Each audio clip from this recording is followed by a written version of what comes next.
Hace poco se estrenó en Netflix Castlevania Nocturne, una nueva historia de este universo que ocurre unos cuantos siglos después de que Trevor se sacara el machete místico y se agarrase a fierros con la mismísima muerte. Bueno, la muerte no, pero si quieren el contexto, vean la serie. Es hora de devolverle este lugar a los que sí saben construir cosas. Tú y yo solo somos asesinos en esta historia. Es hora de que nos vayamos. Otra vez. Tú y yo solo somos asesinos en esta historia. Es hora de que nos vayamos. Otra vez. Tú y yo solo somos asesinos en esta historia. Es hora de que nos vayamos. Otra vez. Tú y yo solo somos asesinos en esta historia. Es hora de que nos vayamos. No, sigue sonando cool el cabrón. Ahora es Richter Belmont, descendiente de Trevor de Sypha, al que le toca llevar la batuta de machetear vampiros. No se maten mucho alineando esto con el lore de los videojuegos, porque como con la primera serie, esta toma muchísimas libertades creativas y casi todas para bien. Porque puedes cuestionar y hasta reclamar todo lo que quieras los cambios que hicieron con Isaac y Hector, por ser versiones totalmente diferentes a los que conoces de Curse of the Darkness, pero no puedes negar los increíbles resultados que obtuvieron. Y Nocturne, pues sin intención de reinventar la rueda, viene a aprovechar todo lo aprendido en el desarrollo de esa otra serie, y eso es literal, porque esto no va a estar escrito por Warren Ellis, ahora es Clive Bradley al que se le ocurrió cómo podría continuar esta historia con la receta de Warren, la que, por cierto, en mi humilde opinión, es la más efectiva que he visto a la hora de tomar un videojuego, una serie de videojuegos, mejor dicho, y convertirla en una serie, animada en este caso.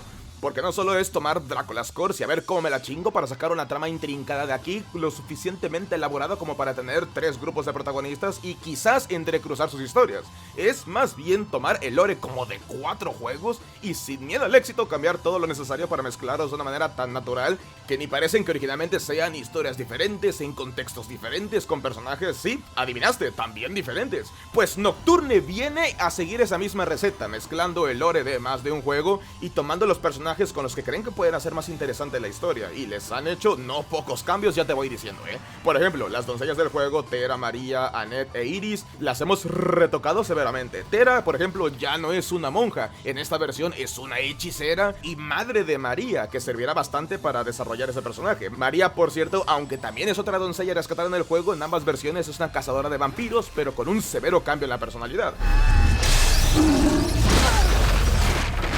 De Iris aún no sabemos nada, pero Annette...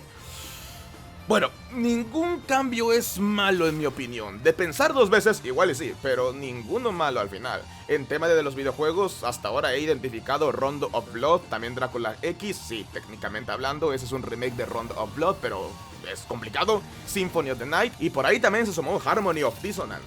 Si ustedes ubicaron otro juego, coméntenlo abajo sin miedo, que no muerdo. Muy duro.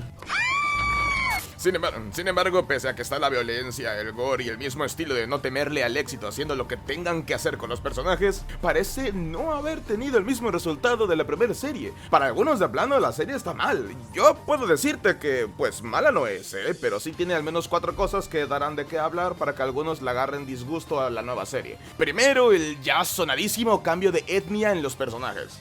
Ya saben que esto es algo que cabrea a más de uno, les toca muy fácilmente la vibra sensible, aunque uno pensaría, incluyéndome en este comentario, que ese ya no sería un tema relevante a debatir desde que lo mismo le hicieron a Isaac en la primera serie y nos dieron una de las mejores antítesis del viaje del héroe que hemos visto. ¿Alguna vez escuchaste esta máxima?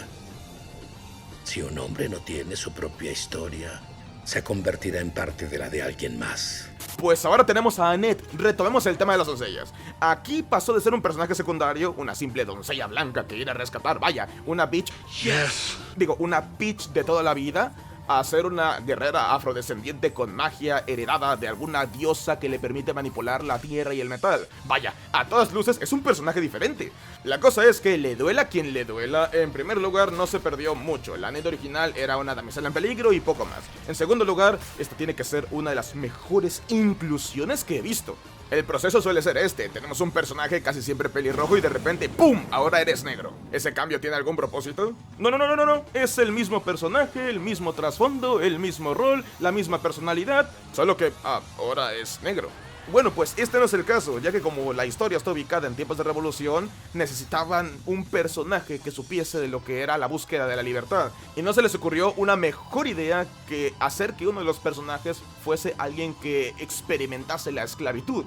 Y pues nada mejor que utilizar un personaje afroamericano de esos años, que también te va a ayudar a utilizar un poquito su folclore en tema de misticismos y eso.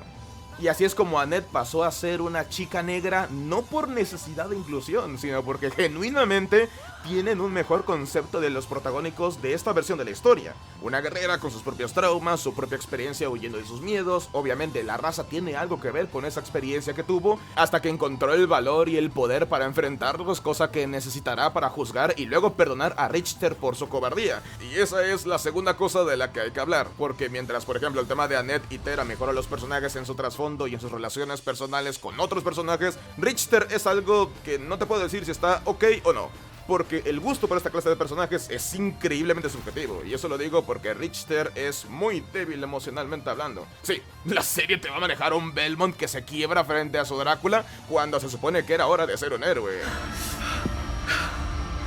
Ya vámonos. Por favor, tenemos que irnos. ¡Vámonos ya! Es literalmente hablando todo lo contrario de Trevor Belmont, que era un borracho, pero de esos heroicos que miran con indiferencia los ojos de la muerte. Así que el gusto por ese otro Belmont, ese mismo gusto puede que te haga casi insoportable tolerar esta etapa de Richter. Tranquilos, es únicamente una etapa. Porque siendo Castlevania, pues uno pensaría que el ver morir a tu madre te llenaría de una ira vengadora imparable. Perdóname.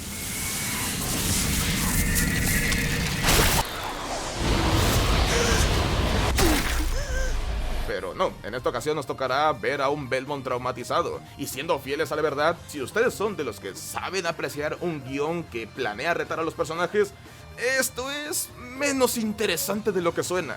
Digo, no es que tuviese un desarrollo que valiese la pena, literal. Aparece el abuelo borracho pero habilidoso, Just Belmont, y luego de ponerse más emocional que nunca, libera la magia que se le bloqueó por el trauma. Y el cabrón empieza a inspirar terror en sus enemigos y respeto en el público. Te iba a decir algo muy ingenioso e inspirador antes de acabar con tu asquerosa vida. Pero a la mierda. Pero sin importar que sea un buen o un mal personaje, o un buen o un mal desarrollo, el hecho de que haya un desarrollo antes de ser el guerrero que necesita ser nos da un Belmont que no puede simplemente saltar a la acción como Trevor, lo que significa que la serie necesita más tiempo para, digamos, entrar en calor. Y esa es la tercera razón, y además la más relevante, muy en mi opinión, de que sientas que esta serie es muy inferior a la anterior, ya que Clive Bradley no pudo seguirle el paso a Warren Ellis en la increíble narrativa de la primera serie. Sí, yo sé que ellos no escriben el 100% de sus respectivas series, pero son los escritores principales de la mayoría de los episodios. En fin, siendo muy específico sobre qué tan diferentes son sus narrativas, Castlevania Nocturne es algo lento. Por ejemplo, Warren Ellis usó 4 capítulos en la primera temporada para levantar el telón, y Bradley usó 8. Y sí, en la primera temporada de Nocturne pasan más cosas que en la primera temporada de la primera serie, pero aún así el detalle es que todo es sobre hacer esperar al espectador. Hay que esperar a que llegue el Mesías, hay que esperar a que el Mesías dé la señal, hay que esperar hasta atacar al nuevo maestro forjador, hay que esperar hasta completar la alianza entre vampiros y los humanos, hay que esperar a que María y el padre Abbott se monten sus obvios dramas que ves venir desde lejos, y hay que esperar a que Richter les crezcan los tenates. Y yo creo que ya entienden el punto, ¿no? La primera serie era más sobre pensar y actuar sobre la marcha, lo que la hacía muy ágil, sin mencionar que tenía como 4 tramas en desarrollo, lo que también la hacía versátil. Y jugando un poco al abogado del diablo y defendiendo un tanto esta narrativa, solamente un poco, porque pese a lo que estoy a punto de decir, igual siento que esto se pudo contar en 6 capítulos si no todo fuese sobre esperar algo.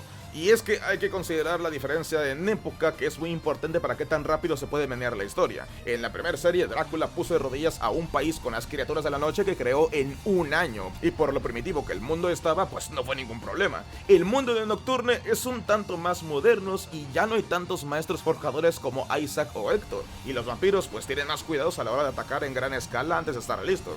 Por eso la necesidad de que hayan tramas de conspiraciones en esta historia, porque después de todo los únicos que pueden crear criaturas de la noche pues son los humanos, así que... pues te jodes y bailas. Por eso la necesidad de conspirar haciendo que la historia se mueva un tanto más lenta, porque los vampiros tardan en empezar un ataque. En pocas palabras, todo el rollo de Drácula armando el ejército fue un skip time de un año en la primera serie, y acá estamos viendo ese proceso y luchando contra el mismo proceso en la primera temporada. Ahora, en la primera serie el mundo ya estaba en la oscuridad oscuridad, no había mucho a dónde esconderse o refugiarse, era una pelea constante tras otra entre los horrores creados por los propios humanos y el de los vampiros. Nada más eso de que con algo de suerte puedas pasar la noche en una posada, solo eso es una diferencia bastante considerable sobre qué tanta más acción hay en ese tipo de historias que en una en donde María y Richter tienen a dónde llegar para recuperar fuerzas y sin ser episodios autoconclusivos, pues cerrar la aventura del día. De hecho, en la temporada 3, si la memoria no me falla, cuando Alucard no tenía ningún propósito para la batalla, fue una subtrama algo lenta. Afortunadamente, como habían otras dos, ni siquiera se sintió. Y ese es el último punto, aunque este último es muy teoría mía, es muy especulativo. Y es que quizás la serie no está siendo muy bien recibida porque la anterior dejó el listón muy alto. Las dos últimas temporadas eran como 5 historias entrecruzadas: el grupo de Alucard, el grupo de Belmont, el de Carmilla, el de Isaac y el de Saint Germain. Siempre estaba pasando algo, y si alguien como por ejemplo Alucard tiene un momento de paz en el que la trama está un tanto lenta, pues no hay problema porque el Isaac o el Belmont contra alguien se están pegando.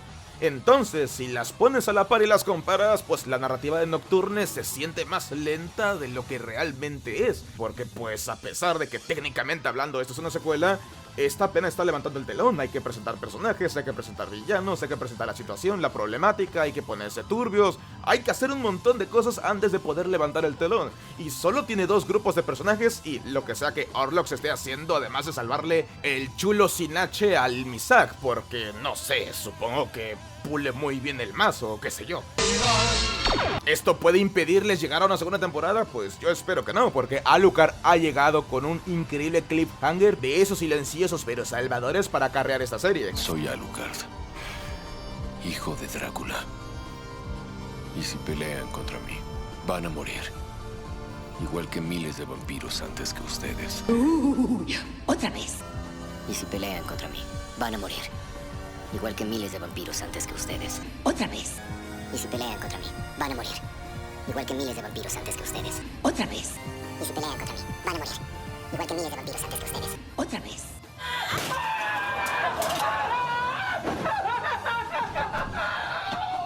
Que ojo, la primera serie también cerró temporada con el despertar de Alucard. Y ahora sí.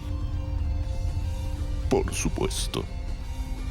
La amo con todo mi corazón. Tenemos tragedias que terminaron en sacrificios, tenemos un eclipse permanente, una situación desventajosa para nuestros héroes en donde quizás ya no haya un lugar seguro donde correr, y la búsqueda de algo para intentar frenar a la león o drag queen esa que ni un arañazo le pudieron meter. Ojalá y la recepción sea suficiente para que consiga una segunda temporada, porque yo personalmente quiero ver cómo continúa esta historia. Lenta, sí. Mala, no me parece que lo sea en absoluto. Richter, ya te dije, ya depende mucho de cómo sea tu concepción de un protagonista de Castlevania, y si hay lugar para la debilidad emocional a superar, no debería ser un problema para ti, que ya te digo yo, en Nocturne no creo que hayan muchos momentos así. Por favor, esta no es una pelea de bar. Ten un poco de clase. Porque Richter es muy diferente a Trevor. Todos empiezan a llamarme cobarde. Nadie dijo que fueras un cobarde, Richter. No son cobardes. Solo son niños sin experiencia en el mundo. Nah, al Richter sí le hace falta los huevos. Sin nada más que decirles, yo soy Sako y nos vemos en próximos videos.